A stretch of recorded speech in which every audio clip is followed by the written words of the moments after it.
ဒီနေ့အတွက်လုံးဝသတင်းထူပါဘာလို့လဲဆို BBC ပြတော့ပါပြီဒေါ်နယ်ထရန့်ကိုနော်သူတို့ကြားမီမှာတော့ဆွဲတာပေါ့နော်ကျွန်မပြောပါတယ် CBS တို့ YouTube ဒေါ်နယ်ထရန့်တရားဆွဲတဲ့အထဲမှာရော်ကြီးရတဲ့အထဲမှာဒေါ်လာတန်းတောင်မှ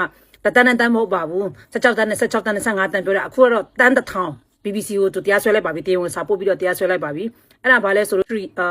US dollar 1 billion ဆိုတာမြန်မာငွေနဲ့အခုပေါက်ဈေးနဲ့ပေါက်လိုက်မယ်ဆိုရင်တိန်းတန်းဘယ်လောက်လဲမသိဘူးတွက်လို့ရတဲ့လူတွေအကုန်လုံး comment မှာပေးခဲ့ကြပါဒီနေ့မှာပေါ့နော်သတင်းတွေးလိုက်တယ်ပေါ့နော်သတင်းဌာနတွေအကုန်အများကြီးဖော်ပြကြတယ်ကဘာသတင်းတော်တော်များများနိုင်ငံခြားသတင်းတွေဖော်ပြနေကြပါပြီပြီးတော့နောက်တစ်ခုကမနေ့ကမှလည်း BBC chairman BBC ဥက္ကဋ္ဌကြီးကနေပြီးတော့မှတေဝင်စာပို့ပြီးတော့တေဝင်စာ social media မှာသူတို့တောင်းပန်တယ်သူတို့ဘယ်လိုပြောမလဲသူတို့ BBC ကနေဘယ်လိုမျိုးဝါဒဖြန့်ပြီးတော့ဝါဒမားဖြန့်တဲ့ video edit လုပ်မိတယ်ဆိုပြီးမှတေဝင်တောင်းပန်တယ်နော်တောင်းပန်တာပဲပြီးတော့သူတို့ထိတ်ကြီးမနေ့တနေ့ညမှာလည်းသူတို့ဒီ CEO ပေါ့နော်